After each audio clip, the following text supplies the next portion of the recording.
Hey there guys, welcome back to Victor Vector's Garage. Today we're going to be going over the DIY hardtop hoist that I put in my garage for Project Vector. Let's get into it. Alright, so this is going to be my third hardtop hoist system that I put into my own garage. Back in 2014 I made a simple 2-ratchet strap system that was relying on eyed lag bolts that went into the rafters. This was a pretty simple system, but it was very manual. And you have to balance out, you have to tighten one side, then the other side, back and forth to be able to bring it up fairly level. It was very cost effective, but requires a little bit of effort. Then in 2020, I wanted to go into a more automated system, so I went with a hoist operated system, which I designed. And with that, I'm gonna also put in a link to that video, so should be pop up in the top right corner, as well as it'll be in the video description down below. Now, this hardtop hoist, working off of the knowledge that I have from that first one, as well as availability and wanting to make something that was probably a little bit more simple for anyone viewing this. I wanted to get away from any fabrication requirements. So I went away from using the H-frame and I designed a system that was solely reliant on the ceiling structure, dropping 4 points to be able to utilize the Qty Products hinge hoist bracket system for the JKU as well as the JLU. So this makes it a little bit simpler, more possible for you to be able to follow the exact same design, layout, and steps that I did to be able to put this together for yourself if you're interested. So first thing I want to kind of talk about here is, why make it yourself versus a purchase option? So for me, my benefits are I can customize it to my preference and my location. I can work around any constraints that I have, such as my garage door opener, the light, where I have outlets. So I can work around that. And then I'm also able to get all of my parts here from local hardware stores. With one exception, I decided to purchase the hoist online through Amazon. Again, only a 2-day shipping. Now, some of the cons here is that you need to plan it out. You need to think about, all right, how are you going to design this and really get a good layout before you start, because you don't want to be drilling a whole bunch of holes. Myself personally, I'd like to have it kind of planned out, put it up one shot, and also do as much on the ground as I can before I have to work in the ceiling. Now, also you may have to work on the fly with some adjustments. I did have to make a couple myself. We'll go ahead and get into that in a little bit, but this should sort of streamline. If you guys want to copy the process and the design that I have, then you'll be able to do so without hopefully hitting some of those roadblocks. So let's go ahead and talk a little bit about cost of this system and part breakdown. So all the parts that I purchased came up to about $320 before tax. And then the Qty Products hinge hoist brackets kit run about $70 to $80. I have this both for my JKU as well as my wife's JLU. This hardtop hoist will be able to work for both of those, which is going to be great. So with that total cost, if you're looking at just a single top and the parts required, you're looking at about $400. Now, obviously I purchased a second set of Qty product hinge bracket kits, so I'm more at about $470. But this allows me the flexibility to be able to do it for either Jeep. Now, another thing that's kind of a benefit here is everything was picked up at a local hardware store, either Lowe's or Home Depot. And then I made sure that all the hardware and parts were rated satisfactory to be able to handle the load of the hardtops. I'm going to put a screenshot up that shows a breakdown of all the supplies that I purchased with a line item breakdown of costs and quantities. That way you can see exactly what I ended up purchasing and be able to get yourself the same things. So I didn't mention the Qty Products hinge bracket kit.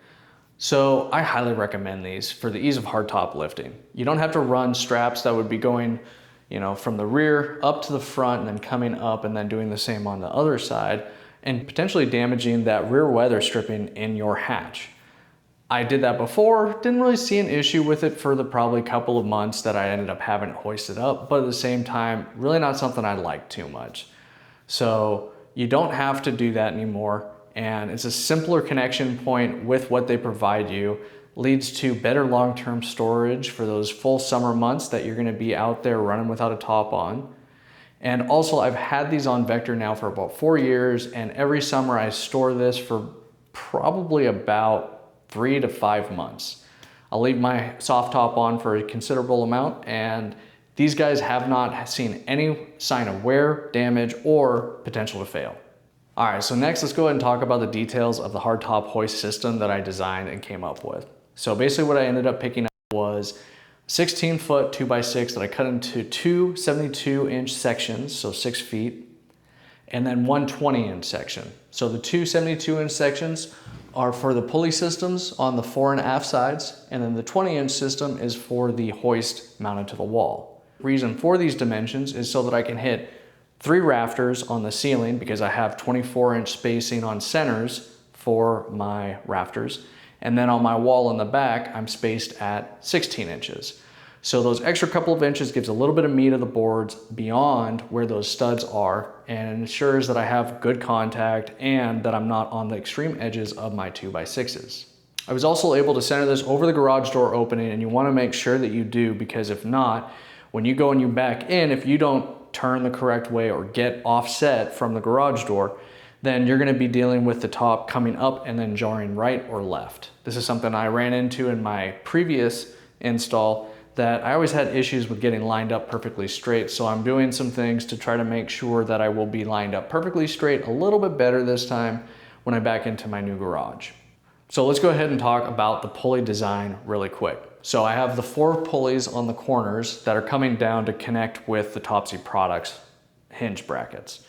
So basically what I have is, in the rear is a 35-inch spread across, and then the front is 60 inches across. So that makes sure that you have a straight drop both on the front as well as the rear. And then your fore aft spread is 45 inches.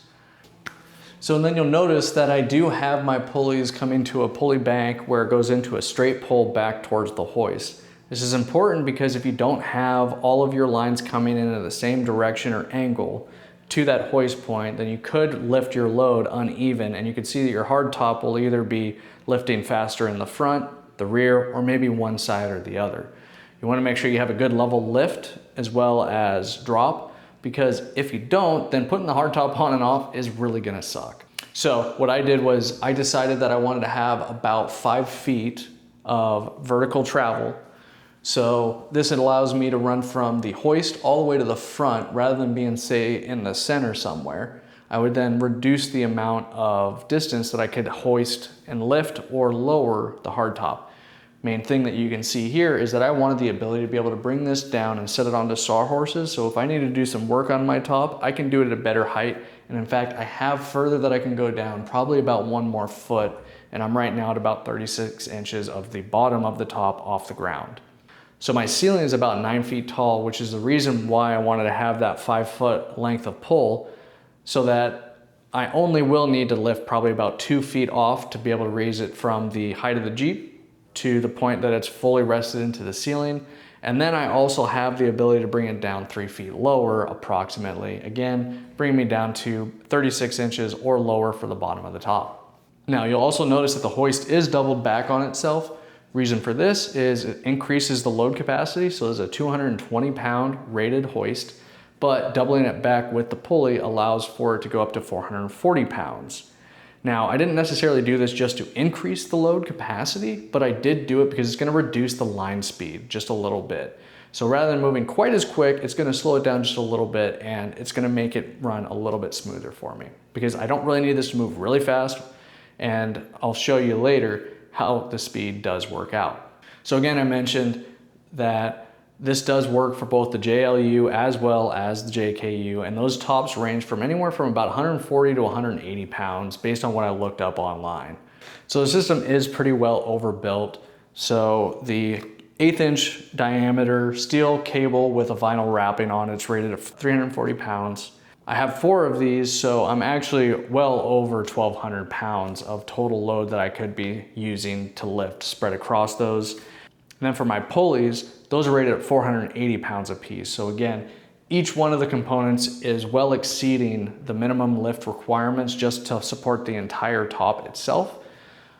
But being that I'm spreading out the load across, it does reduce the total scene load to each of those different components. You'll also notice that I have 4-eyed lag bolts with the green cam buckle straps located up in the ceiling.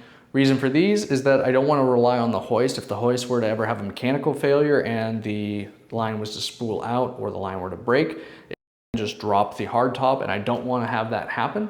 So I put those up there as a factor of safety. I'm gonna be able to take those and hook those up, and then what I can do is I can actually release the load on the hoist so that it's not seeing a constant load. And then you'll also notice that I do have some of these weights hanging off the ends. Main reason for this is that the wire running through the pulleys may want to fall out a little bit. So this is to maintain constant tension if the hardtop is not connected, and so that way we don't have to worry about the pulleys losing their lines and that you're gonna be causing a friction drag. So as I was lifting the hardtop off with the nylon rope, I ended up determining that the nylon rope was able to stretch too much and it didn't really get the full height. It did fine with just getting the hardtop off, but it wouldn't be able to lift it more than just a couple of inches. And my intent was to be able to get it up to this full height, basically to the point that I can almost walk underneath it without hitting the lower portion. So now with that, I ended up having to go from the nylon rope, which I was using a 3/8 inch, which was rated at a pretty considerable amount. I think it was like 120 pounds or so. And since I had 4 legs coming down, I would total up to about 400 or more pounds. So I ended up moving to the wire rope that has a coating over it. And this makes it so that I don't have to worry about any stretching of that material. Now, I did have to get a couple of additional pieces with this. So I had to get the thimbles for the end that make the little eyelets. And then I had to get some clamps to be able to clamp off so that those ends wouldn't just be loose and I wouldn't have anything to worry about. All right, so let's go ahead and lift this thing up and see how it works. So I do have my controller back here to run my hoist, and I'm gonna go ahead and first run it up.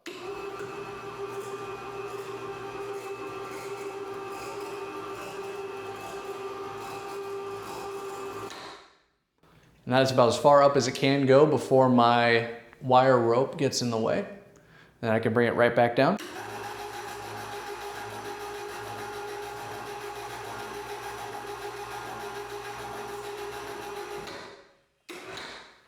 Just like that. So this system turned out looking really good. It functions just as I need it to, and it's gonna work really well for when I need to take the top on and off at the start of the summer and going into fall, or once the weather starts getting cool enough that I don't want to be running with the soft top. All right, guys, so that's gonna wrap it up for today's video. I hope that you enjoyed the content that I put together. Hope that you found this interesting and potentially something that you wanna tackle yourself. If you have any questions about what I did or how I did it, go ahead and drop those down in the comment section down below. Again, I will have in the video description links to the other video, as well as I will have the breakdown of the parts list for you. And then if you did enjoy today's video, go ahead and hit that like button for me. And for everyone that's a returning subscriber, really appreciate you guys. You guys rock. Anyone that's coming new to my channel and you find interest in the content that I'm uploading, please think about subscribing. It would help my channel grow, and I would really appreciate it. So with that, guys, we are Victor Vector Garage. We are taking on these builds and the trails of both direction and magnitude. All right, guys, have a good one. Catch you next time.